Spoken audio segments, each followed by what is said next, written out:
नमस्कार शेतकरी मित्रांनो, आता शेतकऱ्यांच्या मनात हा सर्वात मोठा प्रश्न निर्माण झालेला आहे की आचारसंहिता लागणार, मग यामध्ये कर्जमाफी होणार का? आणि कर्जमाफी जर होणार नाही तर कर्जमाफी पुढे ढकलली जाणार का आचारसंहितेमध्ये कर्जमाफी होणार? आणि कोणत्या शेतकऱ्यांना कर्जमाफी होणार? आणि आचारसंहितेबद्दल मुख्यमंत्र्यांनी काय असे स्पष्टीकरण दिलेले की शेतकऱ्यांची कर्जमाफी होऊ शकते किंवा नाही होऊ शकत? तर चला तर आता आपण सविस्तर माहिती या व्हिडिओच्या माध्यमातून जाणून घेणार आहोत. तत्पूर्वी शेतकरी बांधवांनो, तुम्ही जर चॅनलवर नवीन आला असाल तर चॅनलला लाईक, शेअर आणि सबस्क्राईब करायला विसरू नका. कारण आजची जी माहिती आहे ती शेतकऱ्यांसाठी अत्यंत महत्त्वाची माहिती आपण आज घेऊन आलेलो आहोत. ते म्हणजे कर्जमाफीला आचारसंहितेचा अडसर येणार का आणि वेळेतच निर्णय होईल की नाही यासंबंधी मुख्यमंत्री फडणवीस यांनी काय सांगितले आहे हे आता आपण बघूया. जर आपण बघितलं तर विधानसभा निवडणुकीच्या आचारसंहितेमुळे कर्जमाफीला ब्रेक लागणार असल्याची चर्चा सुरू झाली होती. अशातच जर आपण बघितलं तर मुख्यमंत्री देवेंद्र फडणवीस यांनी याबाबत स्पष्ट असे मत दिलेले आहे. त्यांनी काय सांगितलेले आहे की बँकांची कर्जमाफी संदर्भात चर्चा ही झालेली आहे, जेणेकरून कर्जमाफीचा जो निर्णय आहे तो घेतला जाणार आहे. तो निर्णय कधी घेणार तर 30 जून पूर्वीच शेतकऱ्यांना कर्जमाफी ही मिळणार आहे. पण असा पुनरुच्चार सुद्धा मुख्यमंत्री देवेंद्र फडणवीस यांनी केलेली आहे. जर आपण बघितलं तर राज्यस्तरीय खरीप हंगामापूर्वीची आढावा बैठक होती, यामध्ये जर बघितलं आपण पत्रकार परिषदेमध्ये मुख्यमंत्र्यांनी ही घोषणा दिलेली आहे. विधान परिषदेच्या मतदार कर्जमाफीतून वगळले आहेत, म्हणजे महानगरपालिका असो, जिल्हा पंचायत सदस्य असो, या कर्जमाफीत नाही. त्यासाठी आवश्यक असेल ते आम्ही परवानगी घेऊ, पण कर्जमाफीचा निर्णय वेळेतच घेतला जाईल अशी ग्वाही मुख्यमंत्र्यांनी दिलेली आहे. जर आपण बघितलं तर आम्ही 30 जून पूर्वी शेतकऱ्यांची कर्जमाफी करतोय, त्यामुळे पुढच्या हंगामाकरता आपले शेतकरी पात्र असणार आहे. बहुतांश शेतकरी जूनच्या शेवटी जुलैमध्ये कर्ज घेत असतात. आम्ही याची पडताळणी सुद्धा केलेली आहे असे सुद्धा मुख्यमंत्र्यांनी सांगितले. बरेचसे शेतकरी जूनच्या लास्ट आणि जुलैच्या पहिले म्हणजे हंगामाच्या पूर्वी कर्ज घेत असतात.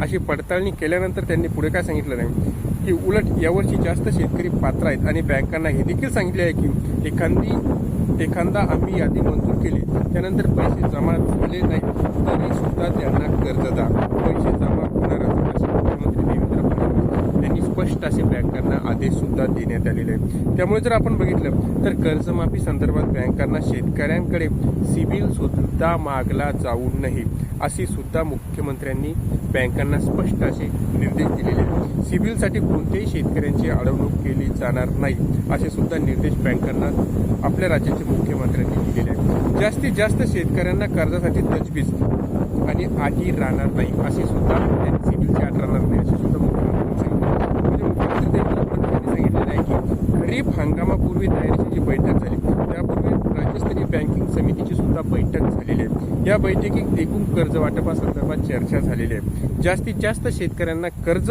कसे मिळेल याबाबत सुद्धा याविषयी चर्चाही झालेली आहे. यांची तजवीज करण्यात आली आहे. जिल्हा सहकारी आणि ग्रामीण बँका मिळून 65% शेतकऱ्यांना कर्ज ह्या देत असतात. जिल्हा बँका आणि जिल्हा सहकारी आणि ग्रामीण बँका 65% शेतकऱ्यांना ह्या बँका कर्ज देतात, तर राष्ट्रीयकृत बँका केवळ 26% शेतकऱ्यांना कर्ज देत असतात. जर आपण बघितलं सहकारी आणि ग्रामीण बँकांचे कर्ज वाटप उद्दिष्ट 80% आहे, मात्र राष्ट्रीयकृत बँकांचे उद्दिष्ट फक्त 67% आहे. त्यामुळे राष्ट्रीयकृत बँकांना कडक शब्द सांगण्यात आलेले आहे की तुम्ही सुद्धा 80%वर उद्दिष्ट पूर्ण केले पाहिजे. राज्यात खरीपाचे 152 लाख हेक्टर क्षेत्र हे असतात. यात सोयाबीन, कापूस क्षेत्र हे सर्वाधिक असतात. ऊसही मोठ्या प्रमाणात पीक आता घेतले जाते. खरीप हंगामात एल निनोचे संकट सुद्धा आलेले आहे. अशातच जर बघितलं तर हवामान विभागाच्या माहितीनुसार दीर्घकालीन सरासरीच्या 88% पाऊस यंदा महाराष्ट्रात पडणार आहे. पश्चिम विदर्भ, मराठवाडा आणि उत्तर महाराष्ट्राच्या काही भागात याची तीव्रता अधिक असल्याची सुद्धा शक्यता वर्तवली जात आहे. यासाठी आजच्या खरीप हंगाम बैठकीत असे सांगण्यात आलेले आहे की कर्जमाफी 30 जूनच्या पूर्वीच शेतकऱ्यांना करण्यात यावी. यंदा उतरत्या क्रमाने पाऊस असण्याची शक्यता आहे, म्हणजे 2 पावसांमध्ये अंतर जास्त असेल तर याचा पिकांवर ताण येऊ नये यासाठी जलयुक्त शिवाराची सुद्धा कामे वेगाने करण्याचे आदेश मुख्यमंत्र्यांनी दिलेले आहे. एल निनोच्या पार्श्वभूमीवर जिल्हास्तरीय बैठकीत मुख्यमंत्र्यांनी अनुकूल बियाणे उपलब्ध करून द्यायचा सुद्धा हे आदेश देण्यात आलेले आहे. बियाणे उपलब्ध आढावा बैठक प्रत्येक जिल्ह्यात आवश्यकतेपेक्षा जास्त बियाणे उपलब्ध करून देण्यात यावे. राज्यात 20.16 लाख टनाची आवश्यकता असून 28 लाख टन बियाणे उपलब्ध आहेत. यामध्ये सोयाबीन, कापूस, मका, भात या पिकांचा पुरेसा साठा असल्याचे सुद्धा मुख्यमंत्र्यांनी सांगितले आहे. सगळे बियाणे प्रमाणित असावे यासाठी आपण साथी पोर्टल तयार केलेले आहे. साथी पोर्टलवर नोंदणीकृत बियाणे विकत घ्यावे असे सुद्धा, म्हणजे जेणेकरून शेतकऱ्यांची फसवणूक होणार नाही असे सुद्धा मुख्यमंत्र्यांनी आवाहन केलेले आहे. या खताचे जर बघितलं तर आपण 48 लाख मेट्रिक टन एवढे खत सुद्धा उपलब्ध करून देण्यात आलेले आहे. सध्या खताचा साठा उपलब्ध असल्याने 25 लाख टन आहे. खताच्या लिंकिंगला मनाई करणारा GR सुद्धा काढण्यात आलेला आहे. तसेच 400 पेक्षा जास्त परवाने रद्द अथवा निलंबित करण्यात आलेले आहे.